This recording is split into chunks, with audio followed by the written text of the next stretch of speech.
Welcome to the fourth and final installment of my AEFL solitaire rule set tutorial series. We'll call this video Game Management. In this video, we'll go over gameplay sheets, how I determine run or pass plays, when we go for onside kicks, when we go for field goals, when we punt, when we go on fourth down, end of game scenarios, and penalties. Now, before I continue, let me say that more than one person has asked me if I have my solitaire rules in writing, and the answer is not yet.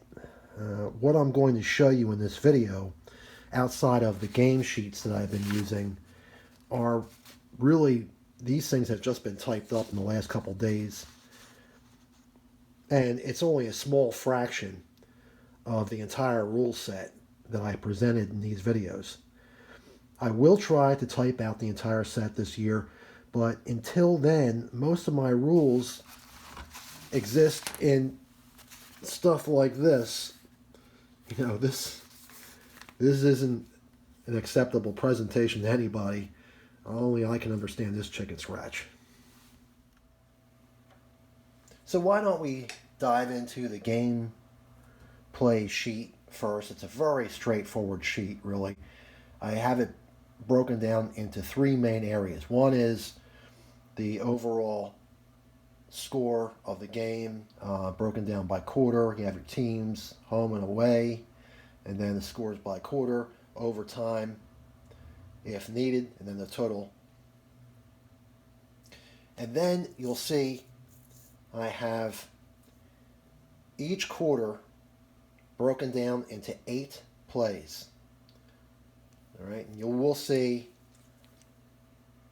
on the second quarter that there's a 9th play, and on the fourth quarter there's a 9th play. That's just in case there's a defensive foul on play 8 of the second quarter, which is the last play of the first half, and on play 8 of the fourth quarter, which is the last play of the game. The game or half cannot end on a defensive foul. That's why we have a possible 9th play extension if needed. But that's going to be a very rare occurrence. The game is meant to go 32 regulation plays. So what counts as a play? A running play counts as 1 play. A passing play counts as 1 play. A kickoff, regular or onside, counts as 1 play. And a punt counts as 1 play. Extra points, 2-point conversions, and field goals do not count as a play. Field goals, extra points, and 2-point conversions are all included in the play previous to it. So let's say, I don't know, here on play 3, the team scores a touchdown, and they either go for 2 or 1.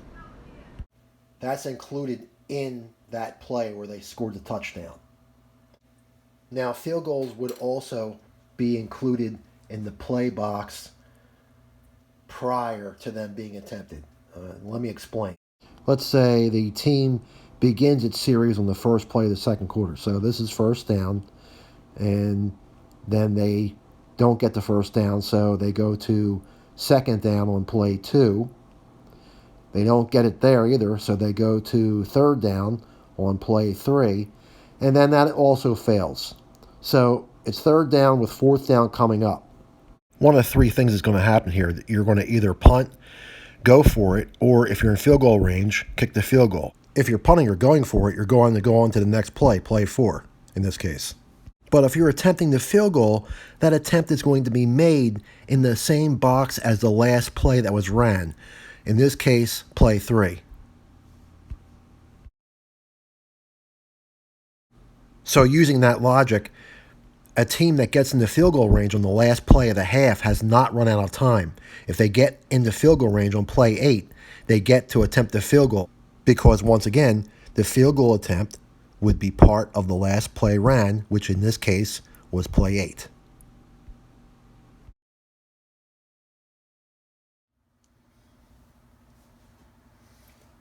Now the rest of this sheet is dedicated to tracking individual and team stats. So these boxes here, this is for the wide receivers. This is where the quarterback's passing stats are. The running backs are over here. I track sacks, fumbles, interceptions, and of course I'm doing this for both teams. And then up here we have the kick returns and the punt returns. And you'll see how this all looks in a filled out game sheet in a little bit. We always start the game with a coin toss. To me, it's not football unless you involve a coin toss. So I like the Fat 8 rule of the heads always being the home team and the tails being for the away team. So once the coin toss is decided, the winner of the coin toss is decided, the winner of the coin toss then takes a 6-sided dice and rolls it, and a result of 1 to 3 means the winner of the coin toss chooses to receive the ball. A result of 4 to 6 means the winner of the coin toss chooses to defer or kick the ball.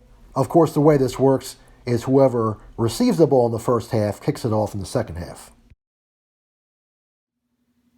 The team that loses the toss will get a choice of which side of the field they want to play on, and 1 to 3, it would be on the left side of the field, and 4 to 6, it would be on the right side of the field. And teams switch sides of the field at halftime. Each half begins with a kickoff. For example, Team A kicks off on play 1 of the first quarter.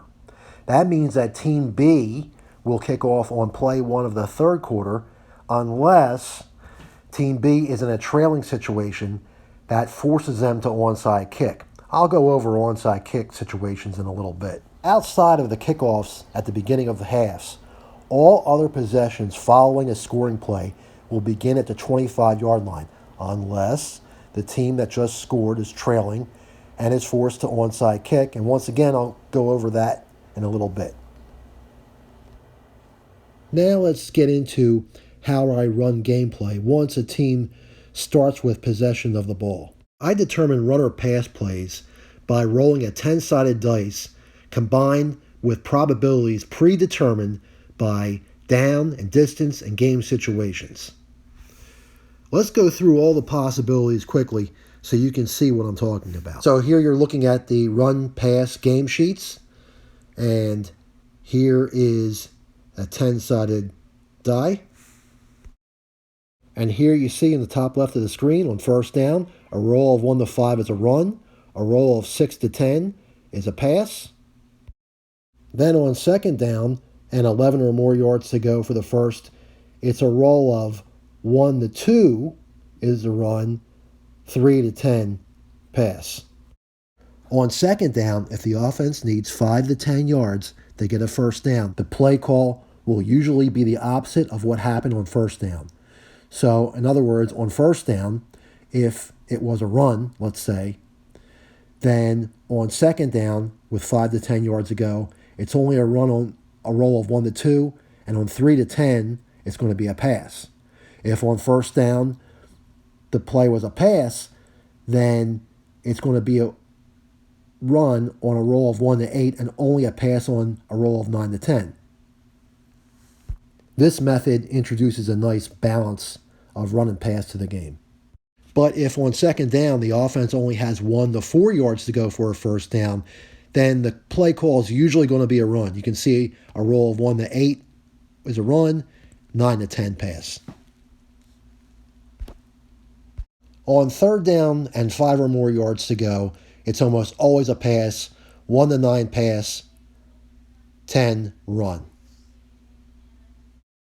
On third down and 3 to 4 yards to go for a first down, it's that 50-50 split again. A roll of 1 to 5 is a run, a roll of 6 to 10 is a pass.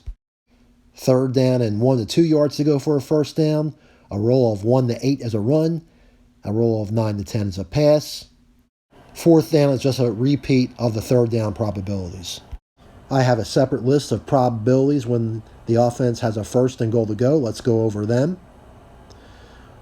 On first and goal from the 10-yard line, It's a 50-50 split. 1 to 5 is a run. 6 to 10 pass. From the 9 to 8 yard line,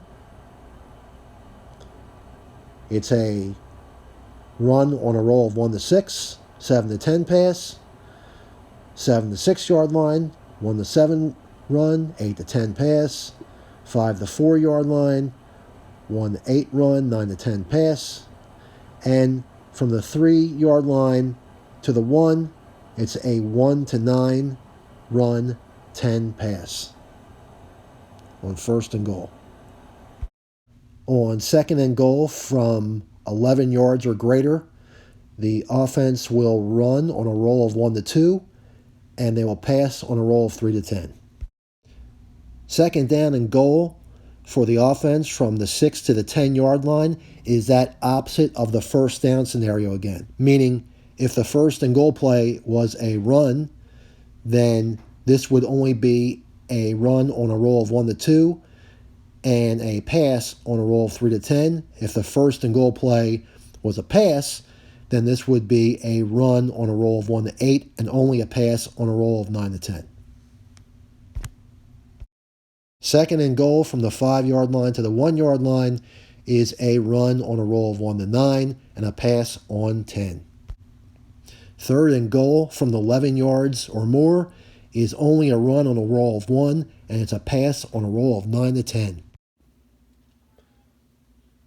On third and goal, if the offense is anywhere from the 10 yard line to the 6 yard line, a roll of 1 to 4 is a run, a roll of 5 to 10 is a pass. If the offense is at the 5 or the 4 yard line, a roll of 1 to 7 is a run, 8 to 10 pass. And if the offense is anywhere from the 3 to the 1 on third and goal, a roll of 1 to 8 is a run, 9 to 10 pass. Fourth and goal would just be a repeat of third and goal situations. Now I'm going to go over some exceptions to most of the general play calls. The first exception is if the offense is not in a goal-to-go situation, but has the ball on the last play of the half, they will only run on a roll of 1 and pass on a roll of 2 to 10.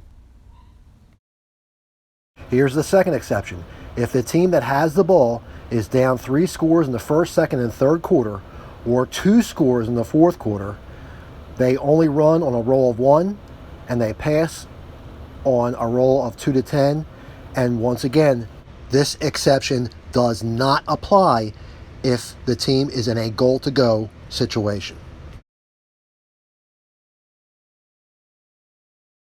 The third exception is the team in the lead with the ball on the last play of the game.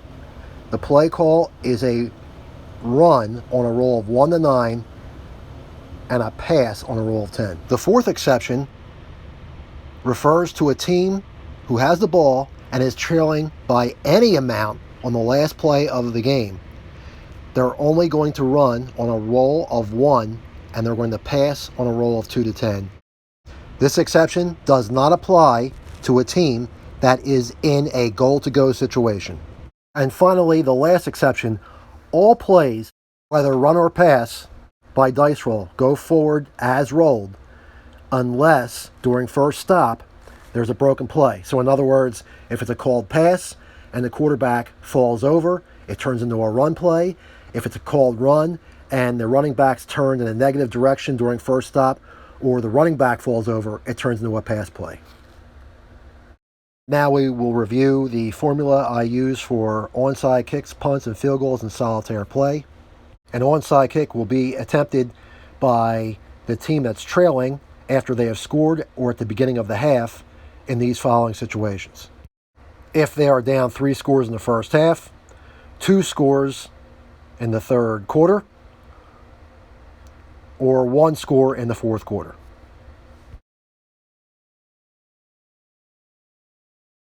A team will punt on fourth down and not in field goal range unless they are down by 3 scores in the first half, 2 scores in the third quarter, or 1 score in the fourth quarter. Finally, field goals are attempted any time a team has reached its own 40 on forward and is at fourth down or facing the end of half or game, unless the field goal will not help the team win or tie the game. Let's take a look at penalties. I don't have a lot of penalties in my game. In fact, if you have watched my gameplay videos, I don't think that there was a single penalty called in any of the games. There may have been some close calls, and there may have been some that I missed, which is a problem that you encounter when you are playing solitaire and trying to manage everything by yourself. One of the penalties that I do have, if it happens in front of the action, is holding. So in this scenario, the quarterback of the Bucks, number 11, is going to scramble, and the two figures in front of him are locked by their arms. So that's holding, and if I see it in front of the play, I'm going to call it. So is the holding on the offense or defense? Well, you would just take a 10-sider and say 1 to 5 is on the offense, 6 to 10 is on the defense. Defensive holding is a 5-yard penalty and an automatic first down, and offensive holding is a repeat of the down and a 10-yard penalty. Of course, as you know, the acceptance of the penalty by the offense or defense is dependent upon the outcome of the play. Pass interference. This is defined by contact between an offensive and defensive player on a passing play. If the contact occurs greater than a base length from the target ball. We will say for this example that the player in blue is the offensive player and the player in green is the defensive player. And here's the contact. And as you will see, the contact occurs outside of the base length from the target ball. That is pass interference. So who's the penalty on? If one player is clearly not facing the target ball and the other one is, then the penalty is on the player who is not playing the ball. In this case, the defensive player. But if both players are facing the target ball or both players are not facing the target ball, then you just use a 10-sider and roll it. 1 to 5 is on the offense, 6 to 10 is on the defense. The penalty for offensive pass interference is 10 yards with a repeat of the down. Defensive pass interference is a spot foul.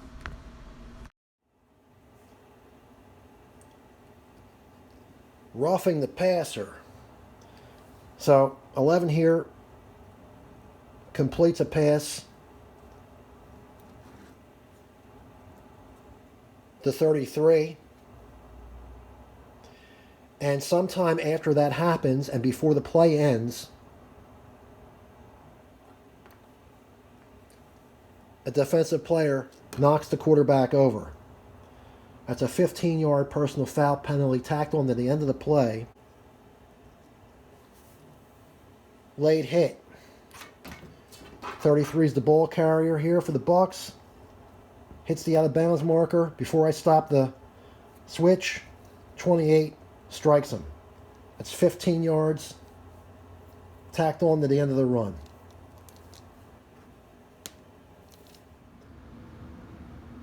Okay, now we're going to get into the game sheets a little bit, and I'll go over the different sections. So up here is the score by quarter. This was a game between the Virginia Pirates and the Pennsylvania Bucks. Pennsylvania was the home team. And as you can see, the score by quarters. And then the final, 35-21. Pennsylvania actually pulled away late in this game. And so when we look at the first quarter, play one is going to be a kickoff.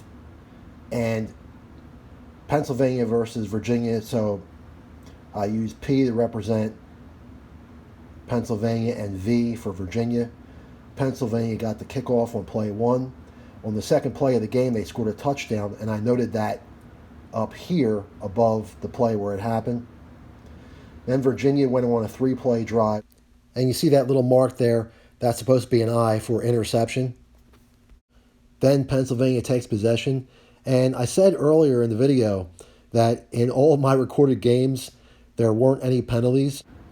In this game, I had 2 penalties back to back. And I'll explain the notation I made here. So Pennsylvania, on the second play of this drive, they lose a fumble. Virginia forces a turnover. But there's a holding call, a penalty that goes against Virginia. So Pennsylvania keeps the ball. It was a big play in the game. And then on the next play, there's another holding call that goes against Virginia. But Pennsylvania throws a touchdown pass, so they decline the penalty. And Pennsylvania goes up 14-0. In the second quarter, you see that Virginia and Pennsylvania take turns scoring touchdowns.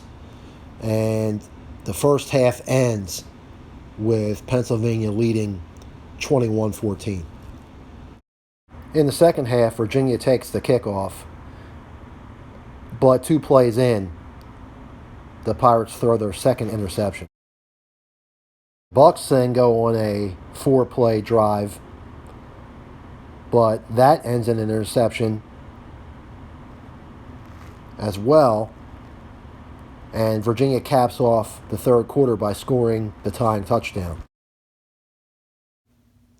In the fourth quarter, tied at 21, Pennsylvania goes on a 3-play drive, scores 28-21. Virginia gets a chance to draw even, but on the third play of that drive, and 2 plays before what would be the end of the game, they throw an interception. Pennsylvania 1 play later scores, making it 35-21, ending the game early. You see, Virginia, down 14 points, would need 3 plays just to tie, and they only have 1 play. The 9th play, remember, is just in case of a defensive foul. So they would need 1 play to score a touchdown, 1 play for the onside kick, and another play to score the second touchdown. So for that reason, with only 1 play left, play 8, the game is over. Now we're going to get to the stats a little bit. Here's the quarterback. This is the quarterback for the Bucks. He went 4 of 5 for 198 yards, threw that 1 interception, but also threw 3 touchdowns. The quarterback of the Pirates went 5 of 8, threw for 219 yards, but threw 3 very costly interceptions and 1 touchdown pass. See, here's the spot for the running backs, and 48 is the main tailback. He carried 8 times for 173 yards, a big game. Here's 11 again, the quarterback. He scrambled once for 4 yards. Here's the players that caught passes for the Bucks, receivers and tailbacks. And 42, wide receiver of the Bucks, caught 2 passes for 121 yards and 1 touchdown. As a matter of fact, every time you see a T next to a reception or a rushing carry, that means that rushing carry or that reception turned into a touchdown. Down here, the Bucks recorded no sacks. They didn't get any fumbles. They didn't force any fumbles, but they did get 3 interceptions. And I put the number of the player who got the interception and any yards that he got after the interception next to that. And over here are the stats for the Virginia Pirates. You can see 31, tailback of the Pirates, had a pretty decent day. 6 carries, 71 yards, 2 touchdowns. They got 1 sack. 77 got 1 sack for -2 yards. They got 1 interception as well. And here's something I did in the wrong spot. The kick returns for the Pirates and the Bucks are here, and they should have been up there. Now here's another exhibition game I ran between the Pennsylvania Bucks, and this time the home team was the Florida Whales. And this was actually a pretty good game. I should have videotaped this. Pretty exciting. Came down to the very end, but Florida did pull it out 35-30. But the reason, I'm not going to go through the entire game, but the reason I'm showing you this is because this is another example of a game that ended 1 play early, and I'll explain why. In the fourth quarter, already up 28-24, Florida scores on a pick 6 on play 5, putting them up 35-24 with 3 plays left to go in regulation. Pennsylvania scores a touchdown 2 plays later on play 7, making the score 35-30. down 5, Pennsylvania has a chance to tie if they get the 2-point conversion on the touchdown scoring play and then recover the onside kick on play 8, which would automatically put them in field goal range. And if you remember what I said earlier, the field goal is always part of the last play ran. So they would have a chance to tie on play 8. But first things first, to have any chance on play 8, first they got to get the 2-point conversion on play 7. And they don't get it. So that ends the game. With the failed 2-point conversion, there's no avenue for Pennsylvania to tie the game. The game is over on play 7. And the reason I'm going over this is because with a set amount of plays, there's no point in continuing the game after it's been decided. This will conclude part 4 of my AEFL solitaire rule set tutorial series. I hope you find this useful.